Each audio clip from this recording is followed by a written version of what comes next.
Welcome back, everybody. Hope everyone's doing well. In this video, we're going to take a quick look at the results from the 2022 CFL Draft that took place on Tuesday. And before we get started, I just want to give a huge shout out to all of you who joined the live stream on Tuesday night. It was a lot of fun, about 5 hours long. And without you guys keeping me company, I definitely would not have made it the full 5 hours. So thank you guys so much for that. And with that said, let's just take a look at the results of the 2022 CFL Draft. And we're just going to kind of go pick by pick here. I'm going to go in depth for the first 2 rounds and then kind of just highlight the ones that I think are pretty notable for the later round picks. And so at number 1, obviously we have the draft day trade. The Montreal Alouettes come out and take Syracuse linebacker Tyrell Richards with the first overall pick.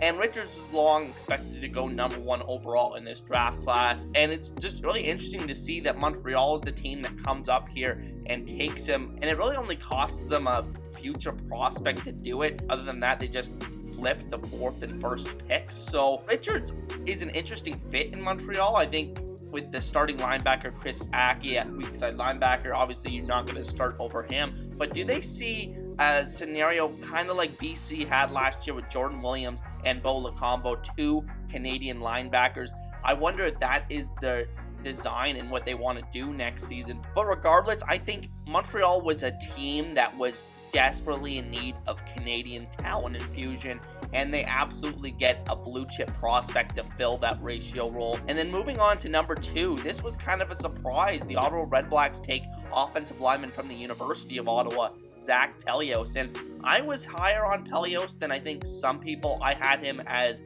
the number 2 ranked offensive lineman in this draft class behind Noah Zaire, but I could see what Ottawa looks at with this pick because Pelios shows very rare movement ability, and that's why I think he could play tackle at the next level. So, I mean, it's a very interesting prospect for Ottawa to develop here. Even though it wasn't their most urgent need, I don't think Ottawa really had any completely desperate needs like some of the other teams. So I think this is an alright pick for Ottawa, a good developmental pick for the future. Sean Murk, GM from Hamilton, when he was part of that management team in Hamilton, they drafted so many offensive linemen high and basically just tried to stockpile as many of them as they could. Ottawa saw how offensive line play really came back to bite them last season, and I don't think they want to see an injury or 2 along that offensive line really derail their season next year. So I think this is a pretty good pick for Ottawa at number 2. And then at number 3, another shocker, defensive lineman Nathan Cherry from the University of Saskatchewan goes to the BC Lions, and I thought this was an interesting pick when it happened, mostly because the guy that they brought in, their main free agent additions on the defensive line from a Canadian perspective, were David Menard and Matthew Betts, both guys that traditionally play more ed. Menard can play a little bit inside. Previously, when he played for the Lions, he played a lot of inside. So, I mean, it's going to be a really interesting how this plays out with BC's ratio situation because Cherry is clearly an interior defensive lineman. I don't think he can play really on the outside. So, even though it has him listed here at 240, I actually think that's wrong. I think he was around 270, if I'm not mistaken, because I remember them talking specifically on the broadcast how he was around 270 and more of a defensive tackle type. So, I mean, it's a really interesting pick here at BC at number 3, which really confused me at the time because I thought they had a bigger need, but they end up solving that later on. We'll talk about that more in a few minutes. And then at number 4, the Edmonton Elks take Enoch McConzo, defensive back / linebacker out of Coastal Carolina. They obviously trade down here with the Alouettes and take their original selection, and this is pretty much a perfect Chris Jones pick. For me, I think it came down for Chris Jones between Enoch McConzo and Tyrell Richards. Did he see a significant edge for Richards in that? If not, I feel like that is what decided them trading down and getting McConzo instead in this case. McConzo is a very versatile chess piece that's going to bring a lot of the same things to the table as Tyrell Richards did, but Tyrell Richards a little bit more of a bigger body, so McConzo maybe plays at the strong side linebacker role in the CFL, maybe could play a little bit of weak side linebacker as well. Maybe has to beef up to do that a little bit. Apparently did not play a lot of deep coverage in the university ranks, so I mean, question where he's going to fit at the CFL level, but he's very effective as a blitzer. Very versatile chess piece for Chris Jones to use in this defense, and I think he's a potential starter for them down the road, maybe even towards the back end of his rookie season. And then at number 5, the Calgary Stampeders take Jalen Philpott, wide receiver out of the University of Calgary. I mean, this was just kind of a layup pick because both Philpotts were still on the board. They had their pick of the Twins, and I think that Calgary had a need for adding another depth receiver, even though I do like some of their prospects there. Philpott is going to bring a lot more route running and sophistication to the table and could be a contributor early on for the Calgary Stampeders as they probably start 2 Canadian receivers.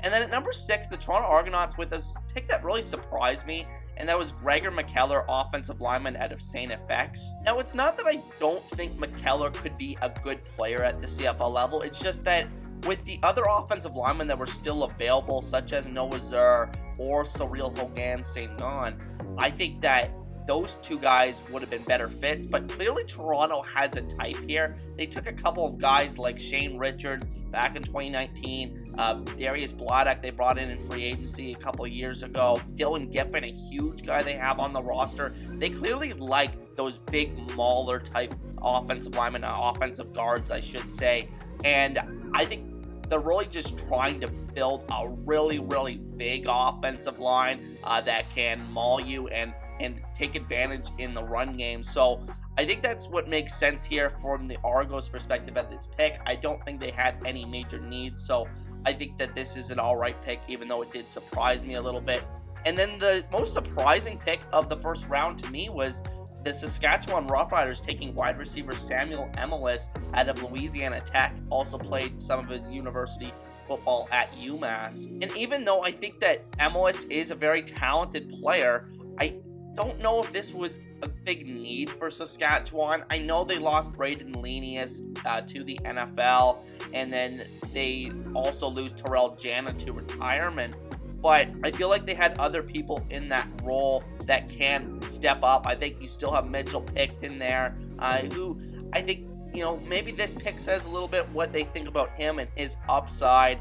Maybe they wanted another higher upside guy to start at that other Canadian wide receiver spot next to Keon Schaefer-Baker. I think that's probably what this pick is about, but I think they had other needs that they could have went with. I think defensive line depth is a big need for them. There weren't too many great defensive linemen in this draft class. Deontay Knight was still on the board. So this was kind of a confusing pick for me for Saskatchewan, but I think Emelis can still be a very good player. And then probably my favorite pick of the entire draft, at number 8, the Edmonton Elks take Trey Ford from the University of Waterloo, quarterback, great athlete that Chris Jones can use to deploy on this football team in year 1 back with the team. And I mean, Trey Ford, you just don't see these type of athletes very often in the CFL draft. The Ford twins, just so much athleticism, and I mean, you wonder how it's going to work as a quarterback, as a passer at the next level, but this guy was a star at U Sports and will be given every opportunity, I think, to earn starting reps. I think with this Edmonton quarterback situation that is still completely wide open. I mean, I'm just really interested to see how he fits in if everything does not work out in the NFL with the Baltimore Ravens and New York Giants. So, I mean, why not just add another face to that quarterback room? And then at number 9, the Montreal Alouettes made a trade with Winnipeg, another trade, I should say, to get this 9th pick, last pick of the first round. They take Tyson Philpott, wide receiver out of the University of Calgary.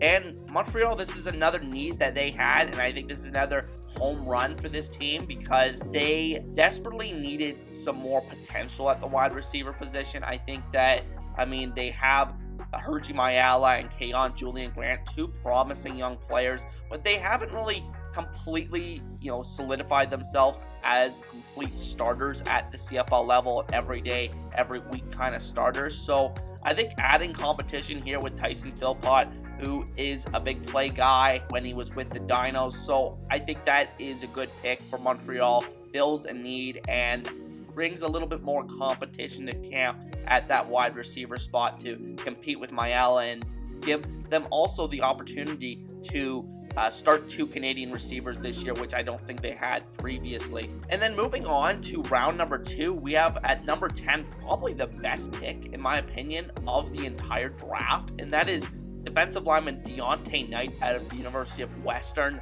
going to the Toronto Argonauts. And the rich get richer, man. They don't really have too many needs in terms of guys that you want to see start down the road for this team. But one position you could see the Argos need an upgrade going into this draft was defensive line, which they didn't really have a huge impact Canadian defensive lineman.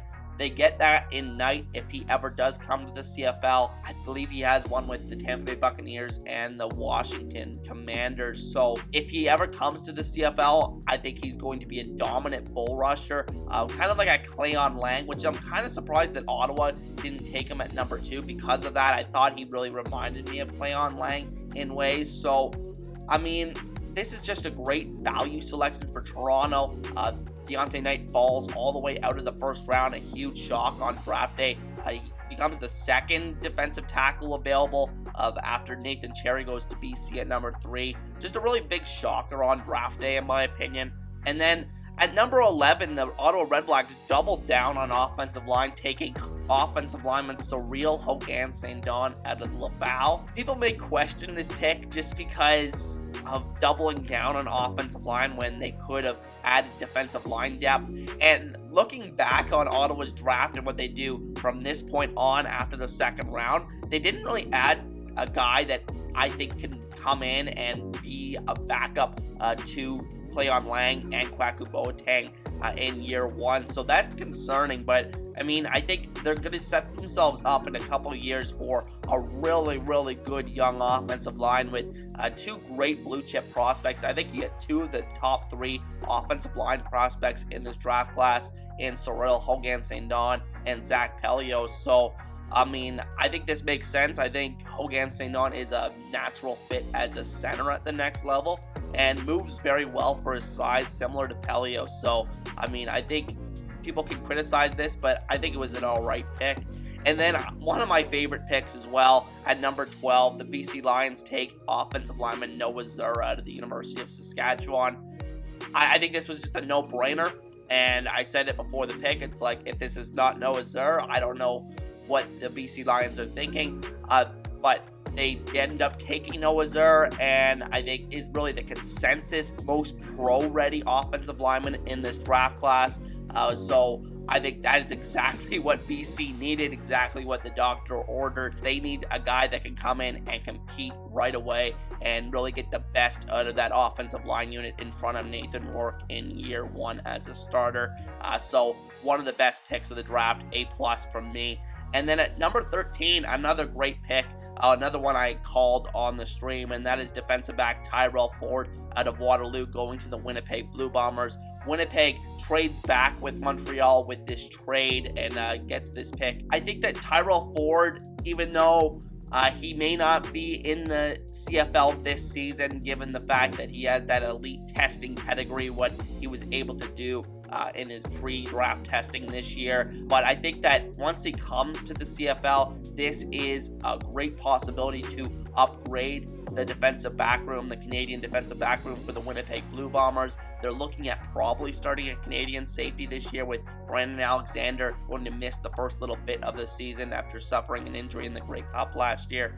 And so I think looking at their options there, they mostly have the Howlett brothers, who are very unproven. But I think even so, Tyrell Ford represents a big athletic upgrade to those guys and could start at safety relatively early on in his CFL career. So another great pick here. And then at number 14, the Calgary Stampeders take defensive back Josiah Shackle out of the University of Alberta, going to be a great special teams contributor from day one for this team.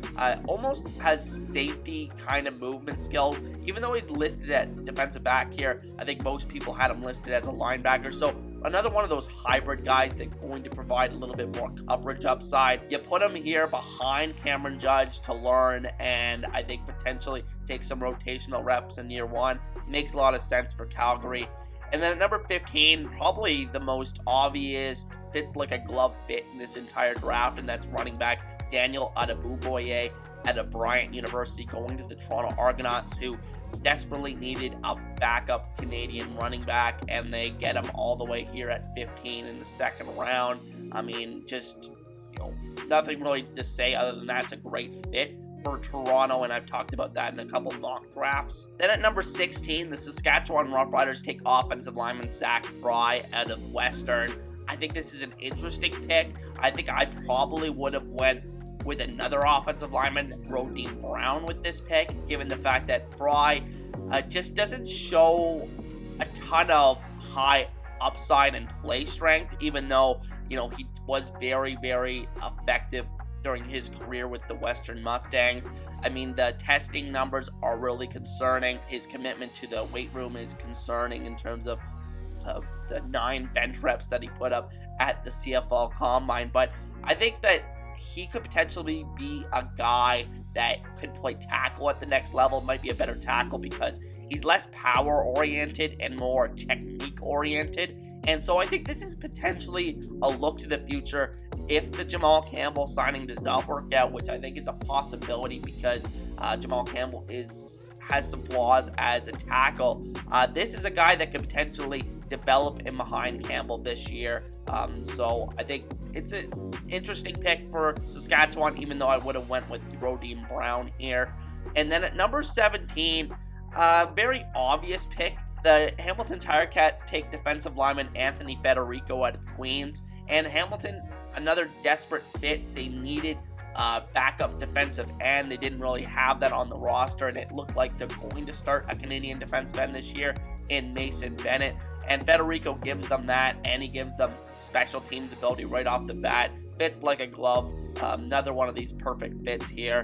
And then number 18, this one really caught me off guard because Montreal just stopped taking the Quebec U Sports guys, and they started taking guys from other places in this draft class early on, and they took offensive lineman Rodeem Brown out of Alberta. And Brown is a guy that's not going to play in the CFL this coming season because he's going back to school and he's made that intention clear.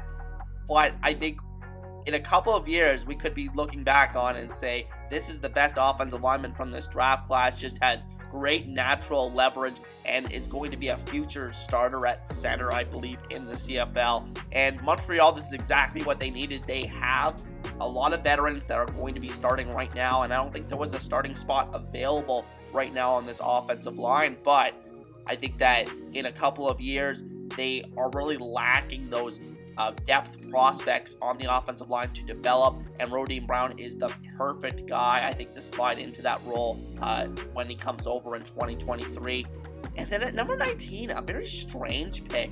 With their territorial selection, Edmonton took Jacob Plamondon out of the University of Calgary, a defensive lineman, and this is a guy that rose out of the regional combine process, had great movement numbers, but he wasn't particularly productive in his U Sports career, which is kind of concerning, but I think this is more of a traits-based projection here for Edmonton. Gives Chris Jones another athletic body to work with on the edge, but I mean, just kind of an interesting pick, and I think he should have went a little bit later on in the draft. And then at number 20, the Ottawa Redblacks, as expected, take Penn State linebacker Jesse Luketa. This made a lot of sense, especially after Luketa fell to the 7th round in the NFL Draft, making his chances of reaching the CFL eventually much more clear. And I think that it made just so much sense to take the homeborn guy here in Luketa and just move on with the next pick. Now moving through the rest of the draft here, and I'm just going to say a few things about a couple of these picks. I'm not going to talk about all of them, but at number 21, the Edmonton Elks select, I'm not going to try to pronounce Mark David's name here out of Fresno State, but he only played one game in college and was a third-round pick in the CFL Draft. That really stood out to me as a draft pick. We'll see how he does when he gets to training camp eventually. And then Keaton Brookling, wide receiver out of Carleton, a big body receiver that's going to give them a good special teams upside from day one and eventually could develop into a decent perimeter starter. Josh Archibald, I really like that pick for BC, even though, I mean, they have invested heavily in the defensive line in this draft class. We're just going to throw as many picks at the wall as we need to solve this defensive line problem, which has been an issue for BC for a number of years. So that makes sense. One of my favorite players in the draft at number 3, Josh Archibald. And at number 24, Vincent Forbes-Monbleau out of Laval, moves very well, really good route runner, a good depth to add there for the Alouettes. And then not much to say about Western Illinois defensive back Dimitri Royer. I mean, just adds another body to that defensive back room that lost Royce Menchie this offseason. Enoch Penny-Lorea goes earlier than I thought at number 26 to the Toronto Argonauts, a defensive line slash linebacker here. Just kind of a positionless player. Don't know where he's going to play at the CFL level, but a great athlete. And then Peter Ajay, a long snapper in the 3rd round. I don't know if this is just too early, in my opinion, to take a long snapper, in my opinion. So that's all I have to say there. Ryder Varga, people thought was one of the better players in the draft. Believe he's going back to school. Believe he's one of those guys. So that's probably why he slides in this draft class. But, I mean, could be a good player here at the end of the 3rd round for BC. Gavin Cobb at the top of the 4th round for the Edmonton Elks. Even though Edmonton has a good cluster of Canadian receivers, I think that they can really add another route runner to that group. Daniel Valente, defensive back Western. This is a guy I would have taken a little bit later on, in my opinion, a little bit undersized. But Ottawa takes him here, contributes another body to that defensive back room.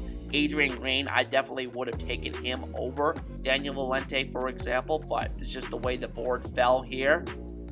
Not too much to say about these next couple guys. Brayden Knoll gives Toronto a potential tackle to develop in the future. Not going to be a factor right away, I don't believe. Keandre Smith, Hamilton Tiger-Cats, this was only their 2nd pick in the entire draft after making that Kyle Saxland trade with Edmonton. I thought this made a lot of sense. Keandre Smith was a kick returner while in college. Don't know if he's going to do that in the pros. Don't know if he has that athletic profile, but was a very productive receiver in the OUA, and I had him going in the 2nd round in my first mock draft this offseason. Cole Adamson, a local guy here at defensive tackle, more of that run stuffing type there.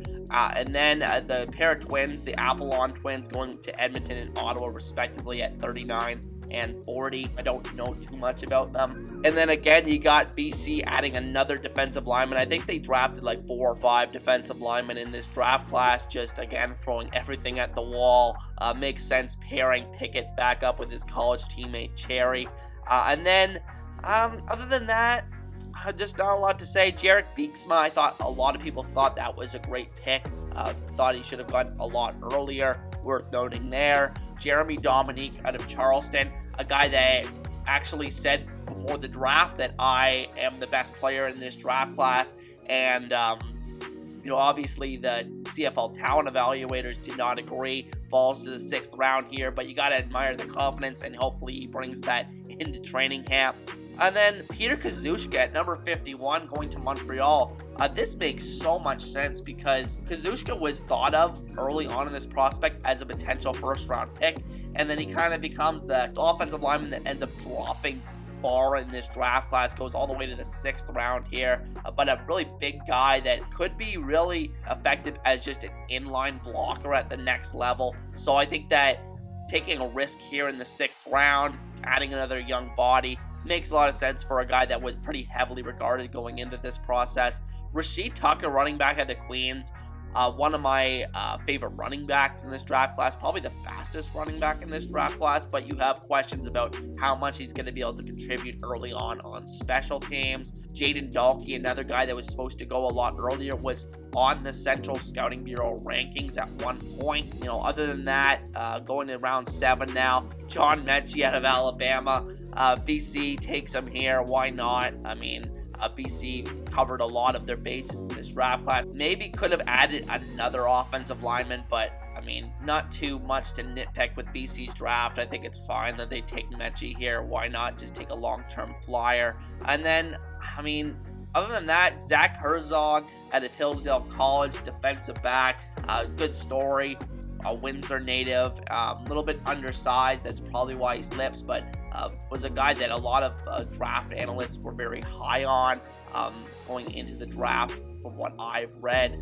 And then going into the last round here, it was funny rewatching the 3 Down Nation coverage and hearing what JC Abbott, the guy who's the head analyst there, had to say. This said Adam Wallace was the first guy in 3 years that he had never heard of. So that's pretty impressive for JC Abbott to know all of these prospects 3 years in a row. But he didn't know who Adam Wallace was here in the 8th round. And then the last player I want to highlight here is Riley Boersma, going to number 72 with the 3rd last pick of the draft to the Saskatchewan Roughriders out of Regina. Undersized receiver, but showed a lot of great movement skills, so adds a little bit more of that athletic element to the Saskatchewan Roughriders receiving core, and you know, reinforces the pick they made with Emilus in the 1st round. And I think that is basically all I have to say about the draft this year. I mean, sorry I didn't talk about everybody, but this video would go on forever if I did so. But I had such a fun time covering the draft this year. I hope everyone enjoyed the content that was on the channel. We're about to transition into roster review season on the channel. That will be my next video. I'm really excited to bring you guys those videos again this year. Got a lot of great feedback last year on the review for last season, so I'm just so excited to get going with that series again. But had such a fun time covering the draft, and I want to thank everyone who clicked on this video, who supported the live stream and all of my content this draft season. And with that said, I hope everyone has a great day. Be sure to hit like and subscribe, and I'll see you guys next time. Peace.